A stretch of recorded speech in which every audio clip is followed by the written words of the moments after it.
Hi guys, welcome to Python bus. మన ఈ oops కాన్సెప్ట్స్లో మనం పాలిమార్ఫిజం కోసం డిస్కస్ చేస్తున్నాము. సో మనం పాలిమార్ఫిజం ఇంప్లిమెంట్ చేయడానికి 4 వేస్ ఉన్నాయని చెప్పాం కదా. దాంట్లో duck typing and operator overloading కోసం ఆల్రెడీ వీడియోస్ అప్లోడ్ చేసేసాను. సో ఈ వీడియోలో మనం method overloading and method overriding కోసం చూద్దాం, ఓకేనా? ఫస్ట్ అసలు మెథడ్ ఓవర్లోడింగ్ అంటే ఏంటో చూద్దాం. So same method name with different parameters ఉంటే దాన్ని మనం మెథడ్ ఓవర్లోడింగ్ అంటాం. అంటే మెథడ్ నేమ్ సేమే ఉండాలి, బట్ దాంట్లో పారామీటర్స్ డిఫరెంట్గానే ఉండొచ్చు. సో దాన్ని మనం మెథడ్ ఓవర్లోడింగ్ అంటాం. But Python doesn't support method overloading. So unlike Java or C++, it doesn't support method overloading. But there is a way we can achieve this with a similar behaviour in Python. So అది ఎలానో మనం ఎగ్జాంపుల్లో చూద్దాం, ఓకేనా? So first ఇక్కడ మనం class calculate అనే ఒక class తీసుకుందాం అండ్ దీంట్లో యాడ్ అనే మెథడ్ తీసుకుందాం అండ్ దీంట్లో మనం 2 పారామీటర్స్ని పాస్ చేద్దాం, x, y. ఓకే, సో ఇప్పుడు రిటర్న్ x + y అని ఇద్దాం అండ్ ఇక్కడ మనం క్లాస్ రాసేస్తాము. ఇప్పుడు క్లాస్కి మనం ఆబ్జెక్ట్ని క్రియేట్ చేద్దాం. Object equals to calculate. Okay, and ఇప్పుడు మనం ఆబ్జెక్ట్ డాట్ యాడ్ అనే మెథడ్ని కాల్ చేస్తున్నాం ఆబ్జెక్ట్ నుంచి అండ్ 2, 4. ఓకే, మనం ఇక్కడ ఆబ్వియస్లీ మనం ఎడిషన్ ఇచ్చాము కాబట్టి x + y మనకి 6 అని వచ్చేసింది. సో ఇప్పుడు నేను మెథడ్ ఓవర్లోడింగ్ అంటే ఏం చెప్పాను? Same method with different parameters అని చెప్పాను కదా. సో సేమ్ మెథడ్ నేమ్ తీసుకున్నాను. ఇక్కడ x, y, z అని ఇచ్చాను అండ్ ఇక్కడ రిటర్న్లో x + y + z అని తీసుకున్నాను. ఓకే, సో ఇప్పుడు మనం ఎగ్జిక్యూట్ చేసి చూద్దాం. మనకి ఇక్కడ ఎర్రర్ వచ్చింది. ఏమొచ్చింది? Calculate dot add missing 1 required positional argument z. అంటే ఇప్పుడు ఏమైంది అంటే ఈ మెథడ్ యాడ్ మెథడ్ ఈ మెథడ్ని కాల్ చేస్తుంది అనమాట. అంటే యూజువల్గా పైథాన్ ఏం చేస్తుంది అంటే ఏదైతే latest method with same name ఉందో మెమరీలో ఆ మెథడ్ ఉంచుకుంటుంది అనమాట. సో ఇప్పుడు మనకి పైథాన్ మెమరీలో ఈ మెథడ్ అనేది లేదు. సేమ్ మెథడ్ నేమ్తో మనం ఇంకొక మెథడ్ క్రియేట్ చేసాం కదా. సో ఓన్లీ ఈ మెథడే మనకి మెమరీలో ఉంది. అందుకే it is expecting 1 positional argument అనమాట. అందుకే మనకి ఎర్రర్ వచ్చింది. ఇప్పుడు ఫర్ సపోజ్ నేను ఇక్కడ 2, 4, 6 ఇచ్చామనుకోండి, మనకి అవుట్పుట్ వచ్చేస్తుంది 12 అని చెప్పి. బట్ మనం యూజువల్గా ఏం ఎక్స్పెక్ట్ చేస్తాం? ఇక్కడ 2, 4 అని ఇస్తే ఓకే 2 పారామీటర్స్ ఉన్నాయి కాబట్టి మనకి ఫస్ట్ మెథడ్ ఎగ్జిక్యూట్ అవ్వాలి. ఒకవేళ 3 ఇస్తే సెకండ్ మెథడ్ ఎగ్జిక్యూట్ అవ్వాలి అని చెప్పి మనకి యూజువల్గా మనం అలా థింక్ చేస్తాం కదా. But as Python doesn't support method overloading మనకి ఇది పాసిబుల్ కాదన్నమాట. కాబట్టి మనం దీన్ని అచీవ్ చేయాలంటే we have some ways. So అది ఎలానో చూద్దాం. ఫస్ట్ నేను ఈ మెథడ్ని డిలీట్ చేసేస్తాను. ఓకే, ఇప్పుడు నేను ఇక్కడ x, y, z = 0 అని ఇచ్చాను. యూజింగ్ ఇక్కడ నేను ఏం చేశాను? డిఫాల్ట్ ఆర్గ్యుమెంట్ని యూజ్ చేశాను. ఓకే, ఇప్పుడు x + y + z. ఇప్పుడు మనం ఎగ్జిక్యూట్ చేసి చూద్దాం. 2 + 4 + 3 ఆబ్వియస్లీ 9. ఎందుకంటే నేను 3 వాల్యూస్ పాస్ చేశాను. ఆ 3 యాడ్ అయిపోయి మనకు వచ్చింది. ఇప్పుడు ఫర్ సపోజ్ నేను ఇక్కడ 2 వాల్యూస్ని పాస్ చేసామనుకోండి, మనకి ఇక్కడ 6 అని వచ్చింది. ఎందుకు అంటే నేను ఇక్కడ ఇంకొక ఆర్గ్యుమెంట్ పాస్ చేయలేదు. బట్ మనం ఇక్కడ డిఫాల్ట్ ఆర్గ్యుమెంట్ ఇచ్చాం కదా. ఒకవేళ మనం వాల్యూ పాస్ చేయకపోతే డిఫాల్ట్గా అయితే 0 తీసుకుంటాం అనమాట. అందుకే ఇప్పుడు ఇక్కడ ఏమవుతుంది? 2 + 4 + 0 అవుతుంది. కాబట్టి మనకి 2 ఆర్గ్యుమెంట్స్ పాస్ చేసినా కూడా మనకి అవుట్పుట్ వచ్చింది. అర్థమైందా? సో ఇప్పుడు ఫర్ సపోజ్ మనం ఎన్ని నెంబర్ ఆఫ్ ఆర్గ్యుమెంట్స్ని పాస్ చేయాలో మనకు ఐడియా లేదనుకోండి, మేబీ 5, 6, 7, 8, 9 ఎన్నైనా మనం పాస్ చేయాలనుకోండి, we can achieve that also using this star args. అయితే మీకు ఐడియా ఉందా? స్టార్ ఆర్గ్యుమెంట్స్ మనం ఫంక్షన్ చెప్పుకున్నప్పుడు డిస్కస్ చేసాం. So we can use this star args.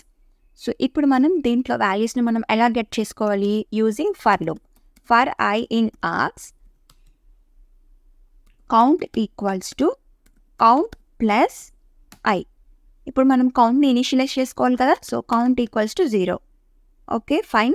ఇప్పుడు మనం ఇక్కడ రిటర్న్ x, y, z తీసేసి కౌంట్ ఇచ్చేద్దాం. And now let's execute and see. Obviously 2 + 4 6 వచ్చింది. సో ఇప్పుడు మనం ఒక 5 or 6 ఆర్గ్యుమెంట్స్ని పాస్ చేద్దాం. 36. ఇక్కడ మీరు ఇప్పుడు ఎన్ని నెంబర్ ఆఫ్ ఆర్గ్యుమెంట్స్ అయినా పాస్ చేసుకోవచ్చు. It will give the output 283. So జనరల్గా మెథడ్ ఓవర్లోడింగ్ని మనం పైథాన్లో అచీవ్ చేయలేం because it doesn't support. But if you want to achieve we can use this techniques like we can use default argument or we can use this arguments star args. So ఇది method overloading కోసం. ఓకేనా? So ఇప్పుడు మనం method over riding అంటే ఏంటో చూద్దాం. బేసికల్గా same method name with same number of parameters ఉంటే దాన్ని మనం మెథడ్ ఓవర్ రైడింగ్ అని అంటాం. సో ఇలా కాకుండా ఎగ్జాంపుల్ చూసి మీకు ఇంకా క్లియర్గా అర్థమవుతుంది. సో ఇప్పుడు ఇక్కడ చూడండి, ఇక్కడ క్లాస్ ఎంప్లాయీ అనే ఒక క్లాస్ తీసుకున్నాను. దీంట్లో 2 మెథడ్స్ ఉన్నాయి. ఒకటి కంపెనీ డీటెయిల్స్, అలానే జాబ్ టైప్ అని. ఓకేనా? సో బేసికల్గా మనం మెథడ్ ఓవర్ రైడింగ్ని మనం ఇంప్లిమెంట్ చేయాలి అంటే definitely we need parent class and sub class. So obviously మనకి ఇంకొక క్లాస్ కావాలి. ఓకే, ఇక్కడ నేను ఎఫ్టీ ఎంప్లాయీ అని తీసుకుంటున్నాను. ఎఫ్టీ అంటే ఫుల్ టైమ్ ఎంప్లాయీ అని. అండ్ ఆల్సో మనకి ఇక్కడ ఇన్హెరిటెన్స్ కాన్సెప్ట్ కూడా అప్లై అవుతుంది. ఈ ఎఫ్టీ ఎంప్లాయీ చైల్డ్ క్లాస్ అనుకుంటే, ఎంప్లాయీ అనేది పేరెంట్ క్లాస్ అనుకుంటే, నేను ఎఫ్టీ ఎంప్లాయీ అంటే ఫుల్ టైమ్ ఎంప్లాయీ క్లాస్లోకి నేను ఎంప్లాయీ క్లాస్ అనేది ఇన్హెరిట్ చేసుకుంటున్నాను.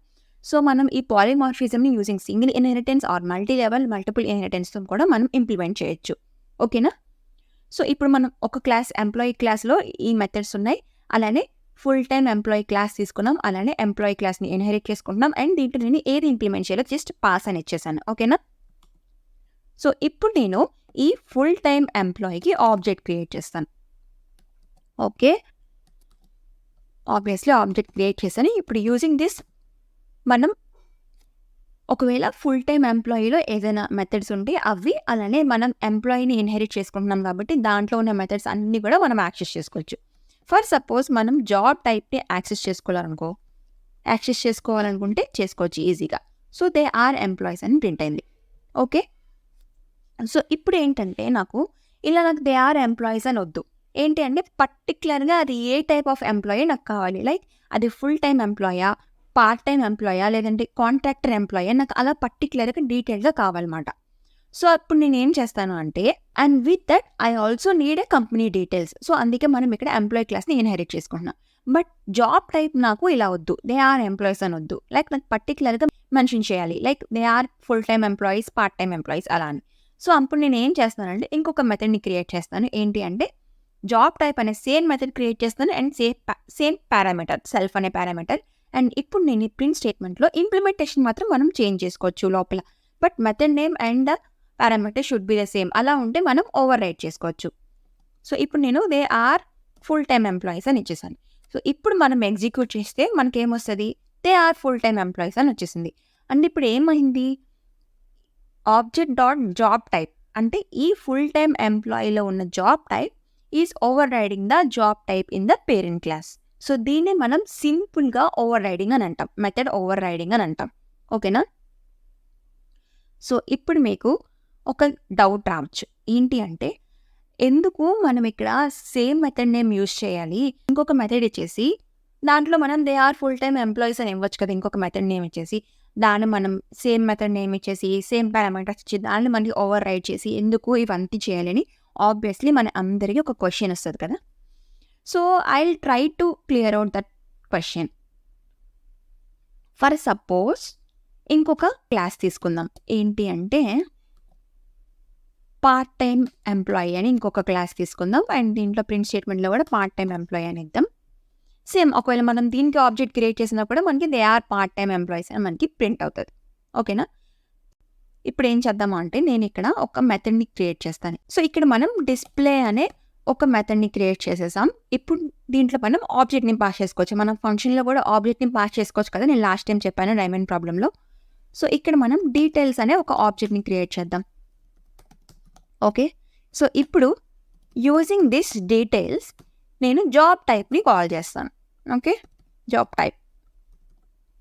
అండ్ దీన్ని మనం రిటర్న్ చేయాలి. ఓకే, రిటర్న్ చేద్దాం. సో ఇప్పుడు నేను ఏం చేస్తానంటే ఇప్పుడు డిలీట్ చేసేద్దాం. జస్ట్ మనం ఇక్కడ ఫుల్ టైం ఎంప్లాయీకి ఒక ఆబ్జెక్ట్ క్రియేట్ చేసాం. ఇప్పుడు నేను ఏం చేస్తాను, ఈ డిస్ప్లే మెథడ్ని నేను కాల్ చేస్తాను అండ్ దీంట్లో నేను ఆబ్జెక్ట్ని పాస్ చేస్తాను. ఏ ఆబ్జెక్ట్ని పాస్ చేస్తున్నాం, ఫుల్ టైం ఎంప్లాయీ క్లాస్కున్న ఆబ్జెక్ట్ని పాస్ చేస్తున్నాం. సో ఇప్పుడు మెథడ్ ఎగ్జిక్యూట్ చేసి చూద్దాం. ఏమొచ్చింది, they are full time employees. ఇప్పుడు ఫర్ సపోజ్ నేను ఇక్కడ పార్ట్ టైం ఎంప్లాయీ కాల్ చేయాలనుకోండి, జస్ట్ సింపుల్గా నేను ఇక్కడ పార్ట్ టైం ఎంప్లాయీని ఇచ్చామనుకోండి అండ్ ఇప్పుడు ఎగ్జిక్యూట్ చేసి they are part time employees అని ప్రింట్ అయింది. అదే ఫర్ సపోజ్ ఇక్కడ మనం మెయిన్ క్లాస్ ఉంది కదా, పేరెంట్ క్లాస్, దీంట్లో మనం జాబ్ టైప్ని కాల్ చేయాలనుకోండి, సింపుల్గా మనం కాల్ చేసామనుకోండి దే ఆర్ ఎంప్లాయీస్ అని. సో మీకు ఇప్పుడు ఎక్కువ క్లారిటీ వచ్చి ఉంటుంది కదా.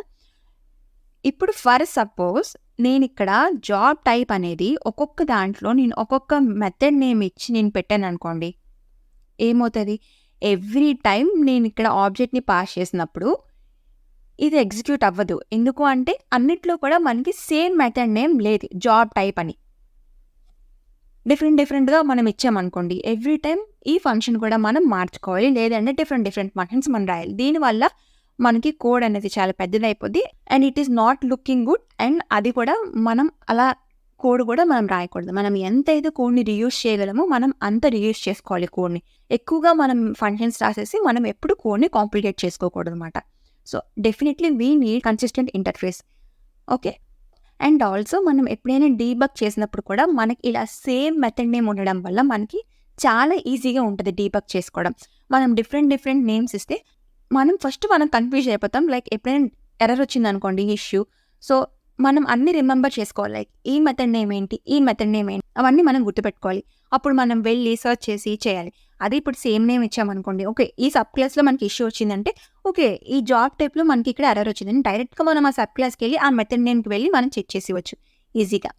So this is also one of the use of method over riding.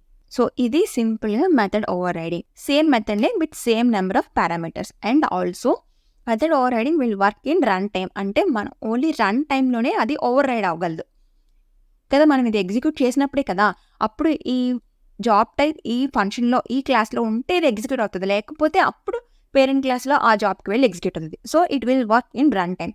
But whereas in overloading it will override in compile time only. అర్థమైందా? అండ్ ఇంకొక డిఫరెన్స్ ఏంటి అంటే మనం మెథడ్ ఓవర్ హెడింగ్ సేమ్ క్లాస్లోనే మనం రాసాం. But method overriding can implement in different classes. Like ఇలా మనం డిఫరెంట్ క్లాస్లో మనం రాస్తాం. So these are the basic some differences between method overriding and method overloading. ఓకేనా? సో ఐ హోప్ మీకు అర్థమైందని అనుకుంటున్నాను. నేను సింపుల్గా చెప్పడానికి నేను ట్రై చేశాను with a very simple example. I hope మీకు ఈ మెథడ్ ఓవర్లోడింగ్ అండ్ రైడింగ్ మీకు అర్థమైందని అనుకుంటున్నాను. సో మీకు ఇంకా ఏమైనా డౌట్స్ ఉంటే నా కామెంట్ సెక్షన్లో మెన్షన్ చేయండి. ఓకేనా? అలానే నా ఈ కంటెంట్ నచ్చితే తప్పకుండా ఛానల్ని లైక్ చేయండి, షేర్ చేయండి, సబ్స్క్రైబ్ చేసుకోండి, పక్కన నోటిఫికేషన్ బిల్ క్లిక్ చేసేయండి. ఓకేనా? See you next videos. Bye bye.